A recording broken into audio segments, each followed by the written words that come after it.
Hello everyone. Welcome to केनी studies. आज है 24 मार्च और आज के करंट अफेयर सेशन में हम जिन टॉपिक्स को कवर करेंगे उनमें शामिल है wild life control, crime control bureau. Then हम देखेंगे एफएटीएफ के बारे में, जिसे फाइनेंशियल एक्शन टास्क फोर्स के नाम से जाना जाता है। इसके साथ ही हम देखेंगे हाल ही में रिलीज हुई United Nations world water development report 2025 के बारे में। इसके बाद हम देखेंगे स्वदेश दर्शन स्कीम के बारे में, साइन लैंग्वेजेस क्या होती हैं ये देखेंगे, और साथ ही देखेंगे कैच द रेन 2025, ये जो इनिशिएटिव है ये कहाँ पर शुरू किया गया और क्या इसका उद्देश्य है। शुरू करते हैं। आज का फर्स्ट क्वेश्चन है, consider the following statements regarding wild life crime control bureau. So यहाँ पर वन्यजीव अपराध नियंत्रण ब्यूरो से संबंधित कुछ कथन दिए गए हैं जिन पर आपको विचार करना है। फर्स्ट स्टेटमेंट है, it is a statutory body to combat organised wild life crime in India. And second, it has the authority to investigate wildlife crimes outside India's territorial jurisdiction. और यहाँ पर आपसे करेक्ट स्टेटमेंट्स पूछे जा रहे हैं। आपको बताना है वन्यजीव अपराध नियंत्रण ब्यूरो से संबंधित यहाँ पर कौन से ऐसे स्टेटमेंट्स हैं जो कि करेक्ट हैं। और इस क्वेश्चन में आपका करेक्ट ऑप्शन हो जाएगा ऑप्शन ए।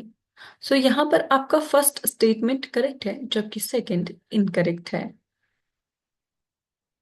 आप देख सकते हैं, the WCCB's jurisdiction is limited to India while it collaborates with international agencies like Interpol for cross-border wildlife crime issues, and it does not have direct authority to investigate crimes outside India. So the Bureau has its headquarters in New Delhi and five regional offices at Delhi, Kolkata, Mumbai, Chennai, and Bhopal. And then three sub-regional offices at Guwahati, Amritsar, and Kochi, and five border units at Ramanathapuram, Gorakhpur, Motihari, Nathula, and More. So, under the Wildlife Protection Act 1972, it is mandated to collect and collate intelligence related to organized wildlife crime activities and to disseminate the same to state and other enforcement agencies for immediate action so as to apprehend the criminals. सो आपने देखा कि WCCP जो है ये एक statutory multi disciplinary body है जिसको establish किया गया है by the government of India to combat organised wild life crime in the country. और इसकी जो नोडल मिनिस्ट्री है वो है ministry of environment, forest and climate change. आप ध्यान रखेंगे WCCB का हेडक्वार्टर है न्यू दिल्ली में। बढ़ते हैं नेक्स्ट क्वेश्चन की ओर।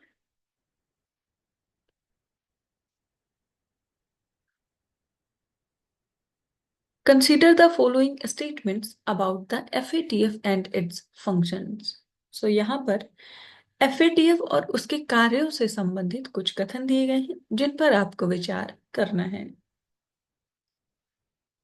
फर्स्ट स्टेटमेंट है, FATF is a legal body with the authority to impose sanctions directly on non-compliant countries. And second, the FATF works closely with regional organizations to monitor countries' progress in combating money laundering and terrorism financing. And third, the FATF's primary goal is to protect the global financial system from misuse by criminals and terrorist organizations. और यहाँ पर आपसे correct statements पूछे जा रहे हैं। आपको बताना है FATF से संबंधित यहाँ पर कितने ऐसे स्टेटमेंट्स हैं जो कि करेक्ट हैं।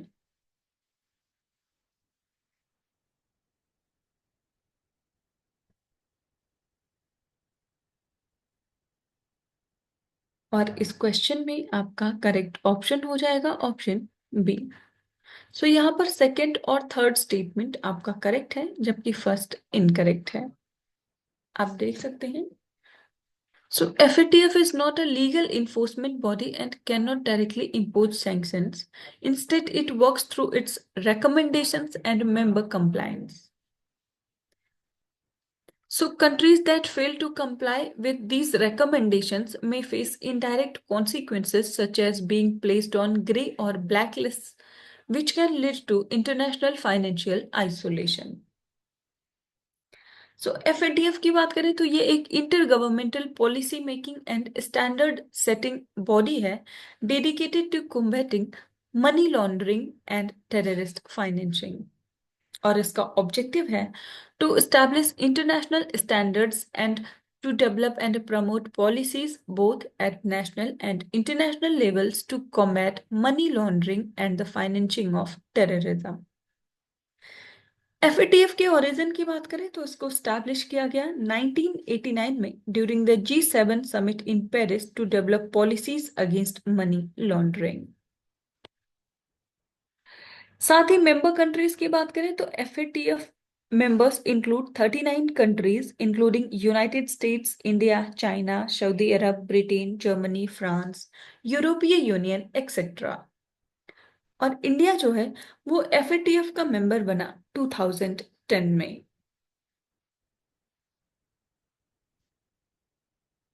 सो FATF को लेके ये जो ग्रे लिस्ट और ब्लैक लिस्ट है ये काफी चर्चा में आती है।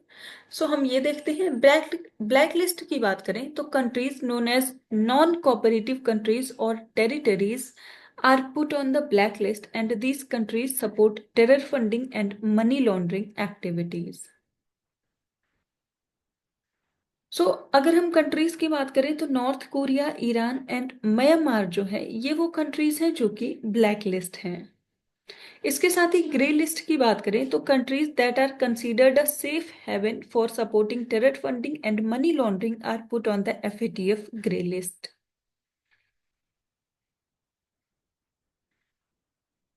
बढ़ते हैं नेक्स्ट क्वेश्चन की ओर।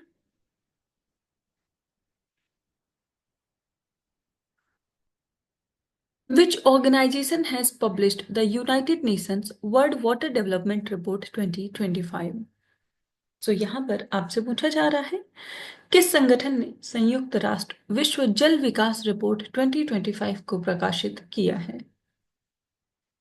आपके ऑप्शन हैं United Nations Development Programme, second United Nations Environment Programme, third United Nations Educational Scientific and Cultural Organisation जिसे हम यूनेस्को कहते हैं, या फिर वर्ल्ड बैंक। सो यहाँ पर आपको बताना है कि United Nations world water development report ये किस संस्था ने जारी की है।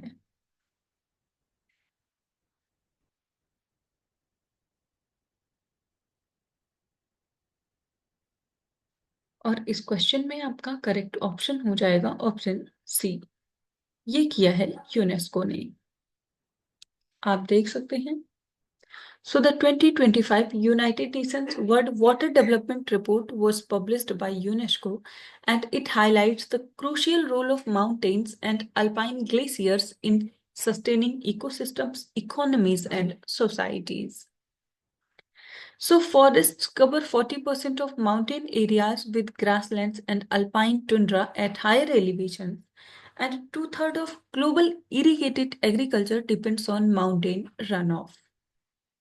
So mountain permafrost stores 66% Pg of soil organic carbon, 4.5% of the global pool. And mountains host 25 of 34 biodiversity hotspots preserving vital plant gene pools. So glaciers lose threatens water scarcity with Hindu Kush Himalayas projected to lose 50% of the glaciers by 2100. Watermelon snow effect accelerates melting due to red algae blooms. Urbanization disrupts the hydrological cycle and amplifies ecological disasters. So atmospheric pollution increases black carbon levels in ice cores and lake sediments. सो आप ध्यान रखेंगे, ये जो United Nations world water development report है, उसकी ये सब जानकारियां हैं और ये रिपोर्ट पब्लिश किया है यूनेस्को ने।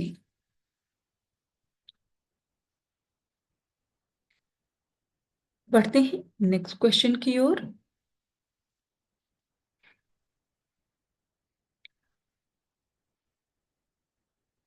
अगर हम यूनेस्को की बात करें यहाँ पर, इसका हमने देखा कि इसका फुल फॉर्म होता है United Nations Educational Scientific and Cultural Organisation, और ये एक स्पेशलाइज्ड एजेंसी है यूनाइटेड नेशंस की, and it seeks to build peace through international cooperation in education, sciences and culture. और इसका हेडक्वार्टर है पेरिस में। वर्तमान समय में इसमें 193 मेंबर्स हैं और 11 एसोसिएट मेंबर्स हैं।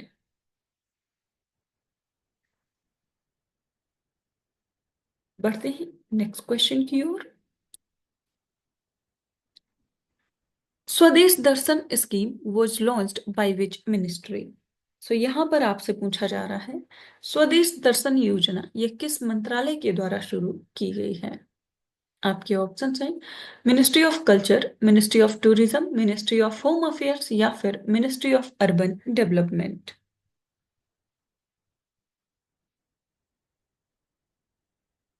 और इस क्वेश्चन में आपका करेक्ट ऑप्शन हो जाएगा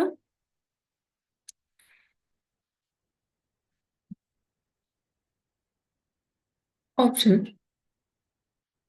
बी। इस स्कीम को लॉन्च किया है मिनिस्ट्री ऑफ टूरिज्म ने। आप देख सकते हैं। So the Public Accounts Committee criticized the Union Ministry of Tourism for poor implementation of the Swadesh Darshan scheme, and the scheme was launched in 2015 by the Ministry of Tourism to develop sustainable, responsible tourism destinations through the thematic circuits. So it is a 100% centrally funded scheme, and the ministry provides financial assistance to state governments, UT administrations, and central agencies. So, states and UTs are responsible for operation and maintenance, and the key features include theme based tourism circuits, infrastructure development, ecotourism, and heritage conservation efforts.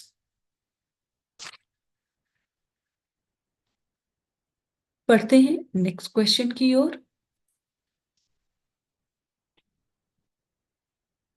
Which state has become the first state in India to broadcast legislative assembly proceedings in sign language? यहाँ पर आपसे पूछा जा रहा है, कौन सा राज्य विधानसभा की कार्यवाही को सांकेतिक भाषा में प्रकाशित या प्रसारित करने वाला भारत का पहला राज्य बन गया है? आपके ऑप्शंस हैं पंजाब, उत्तर प्रदेश, महाराष्ट्र या फिर मध्य प्रदेश।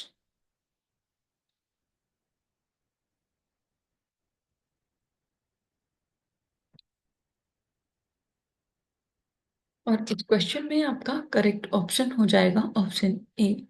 ये राज्य है पंजाब।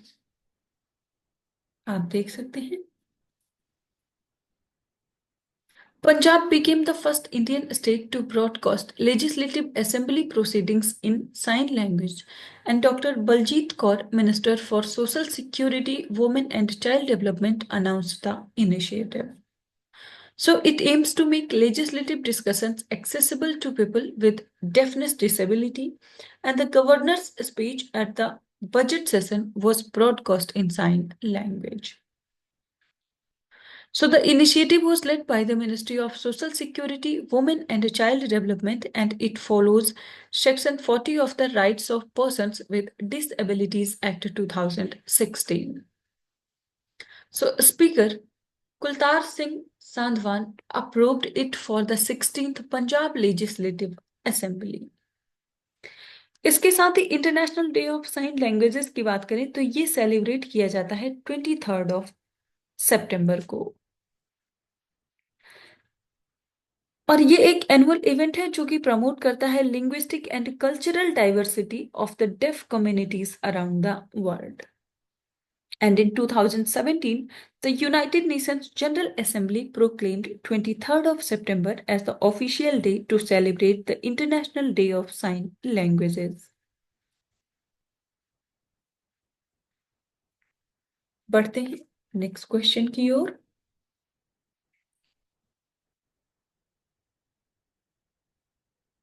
वेयर वॉज द जल शक्ति अभियान catch the rain 2025 campaign launched? यहाँ पर आपसे पूछा जा रहा है जल शक्ति अभियान कैच द रेन 2025, ये जो अभियान है ये हाल ही में कहाँ पर शुरू किया गया? आपके ऑप्शंस हैं न्यू दिल्ली, मुंबई, पंचकुला या फिर वाराणसी।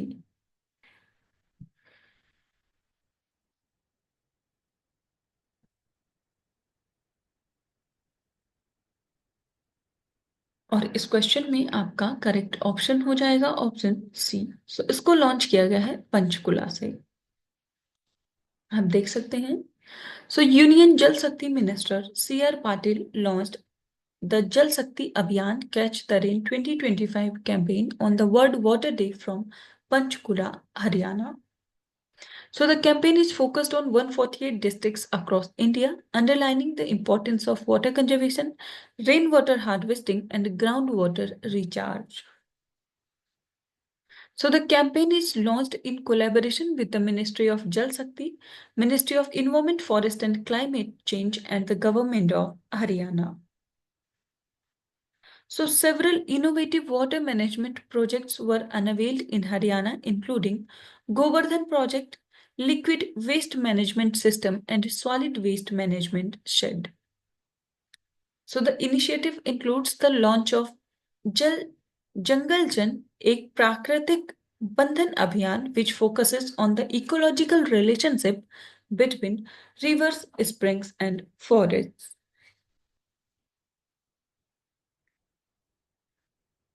आपने देखा कि इस वर्ष का जो कैच द रेन अभियान है ये शुरू किया गया पंचकुला हरियाणा से। और इसका जो उद्देश्य है उसकी बात करें तो इसका उद्देश्य है to engage people at the grass roots through effective campaigning and information education and communication activities for implementation of the campaign. And it also nudged all the stakeholders to create rainwater harvesting structures suitable for the climate conditions and subsoil strata to store rainwaters.